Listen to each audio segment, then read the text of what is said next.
여러분 안녕하세요. 강아지 상담소 윤세입니다. 자, 오늘은 조금 무거운 주제를 한번 이야기해 볼까 하는데요. 바로 동물 실험에 관련된 주제입니다. 흔히 동물 실험 하면은요, 기니피그나 래트 같은 쥐와 비글이 주로 떠올려지는데요. 왜 비글이란 견종의 강아지가 많은 동물 실험에서 표준적인 실험견이 된지 혹시 아시는 분은 별로 없더라고요. 그래서 오늘은요, 왜 비글은 실험견이 되었나라는 주제를 한번 이야기를 해볼까 합니다.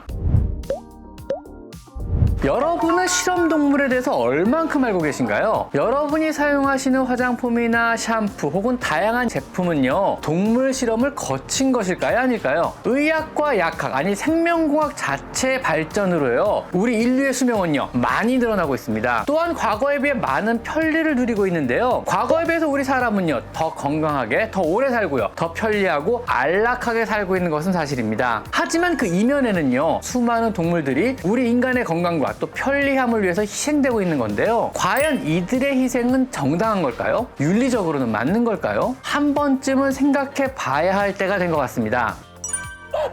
실험동물은요, 작은 동물로는 마우스나 래트, 기니피그 같은 것이 있고요. 큰 동물로는요, 토끼, 개, 고양이, 원숭이, 돼지 등이 주로 사용이 됩니다. 이 중에서요, 우리 사람과 가장 많은 질병을 공유하는 포유동물 중에 강아지와 원숭이와 같은 동물이 있습니다. 여러 동물 중에 비교적 체구가 크고 사람과 공유하는 질병이 많으며 온순하고 다루기 쉬우며 비용이 저렴한 동물이 동물 실험으로 주로 채택되게 되는데요. 그래서 결과적으로 사람의 질병과 약품의 연구에는요, 강아지가 가장 많이 사용되게 됩니다. 사용되는 강아지의 대부분은 사실 비글입니다. 전 세계 실험견 중에 94%가 비글이라고 하는데요. 이는 비글이 표준견이라거나 비글로 실험한 것을 표준으로 인정을 한다거나 이런 것과는 사실 아무런 상관이 없습니다. 비글이 강아지 중 대부분의 실험에서 실험견으로 선택되는 이유는요, 비글의 그 온순한 성품에 있습니다. 호기심이 많고 활동적이며 사람에 대한 무조건적인 신뢰가 있는 품종이라 실험견으로 선택되어진 것입니다. 비글이 사용되는 실험은요, 장기간에 또 여러 번에 걸친 통증을 수반하는 실험이 주로 많은데요. 화상연고 실험을 위해 반복적으로 화상을 입힌다든가, 안약의 평가를 위해 눈에 자극적인 약물을 주입해서 눈에 지독적인 손상을 입히기도 합니다. 독성 평가를 위해서 사료에 농약과 같은 약품을 섞인 뒤 먹이기도 하며, 소화제 등의 신약의 평가나 화학 제품들의 유해성 평가를 위해서 비글이 주로 사용되고 있습니다.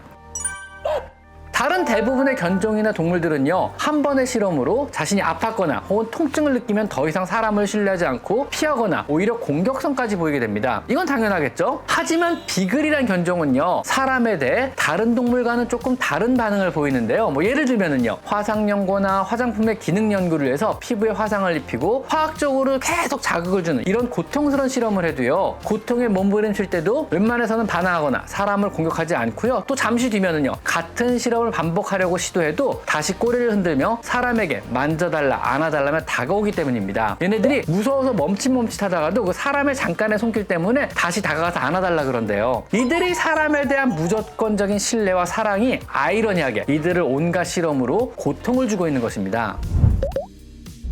농림축산검역본부의 2014년 자료에 따르면요, 농약, 소화제 등 각종 의약품이나 샴푸와 같은 화학 제품의 독성 여부를 테스트하는 실험동물에 희생되는 실험동물 비글은요, 한 해에 약 1만 마리 정도이며, 지금까지 우리나라에서 실험에 이용된 비글의 숫자만 해도 15만 마리에 달하고요. 그중 실험실 밖으로 살아서 나간 비글은 단 21마리뿐이라고 밝혔습니다. 미국의 경우는요, 뉴욕, 미네소타, 네바다, 코네티컷, 캘리포니아 등 5개 주의 연구기관에서 실험 목적으로 이용된 개나 고양이들은요, 실험의 종료 후에 안락사를 시키지 않고 일반 가정이나 동물보호소에 입양할 것을 의무화하는 이른바 비글법이 실행되고 있습니다. 우리나라의 경우는요, 실험동물과 관련된 규정은 현재는 실험이 끝난 실험동물의 사후 처리는 동물 실험이 끝난 후 동물이 회복될 수 없거나 지속적으로 고통을 받을 경우 가능하면 빨리 고통을 주지 않는 방법으로 처리해야 한다. 이 규정이 전부입니다. 각 실험기관에 설치된 동물실험윤리위원회 판단에 따라 동물보호소에 맡겨지거나 입양되는 경우도 있지만 정말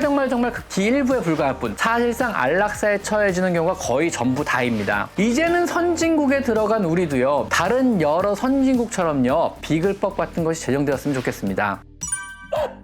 하지만 그보다 더 근본적인 실험견에 대한 동물 실험에 대해서 해결책도 좀 필요해 보입니다. 우선 우리 스스로부터요, 동물 실험을 하지 않는 제품을 선택하여 사용하는 습관을 들이는 것이 좋습니다. 또한 기업들 역시 어쩔 수 없이 안전을 확보해야 하는 경우를 제외하고는요, 동물 실험을 최소화할 수 있도록 노력을 해야만 합니다. 지금 현재는요, 많은 테크 기술의 발전으로요, 동물 실험을 대체할 수 있는 기술들이 많이 나와 있습니다. AI를 도입하여 미리 화학 제품의 적용 결과를 시뮬레이션 해보고 강아지의 실제 피부 대신 인공 피부를 사용하기도 하며 오가노이드라는 소형 인공 장기를 배양하여 살아있는 동물 대신 사용하기도 합니다. 또한 많은 국가에서 OECD 실험동물 가이드라인 중 최근 동물 실험을 대체할 수 있는 다양한 방법을 제시하고 있습니다. 미국의 ICCVAM이라든가 EU의 ECVAM, 일본의 JACVAM, 우리나라의 KOCVAM 동물 대체 시험법 검증센터라고 하거든요. 또 캐나다의 헬스 캐나다 같은 기구에서요, 동물 실험 대체 방법을 적극적으로 개발하고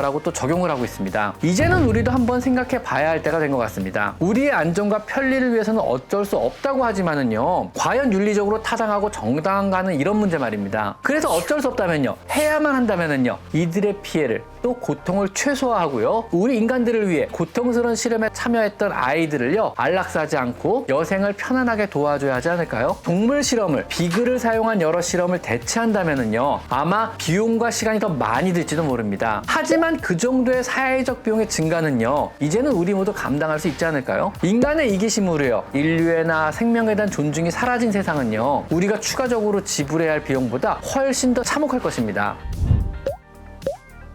오늘은요, 조금 무거운 주제인, 윤리적인 주제인 동물 실험에 대해 우리 생각보다 주변에 많이 희생당하는 비글이란 견종에 대해 한번 이야기를 해봤습니다. 오늘은 여기까지 강아지 상담소 윤세입니다. 감사합니다.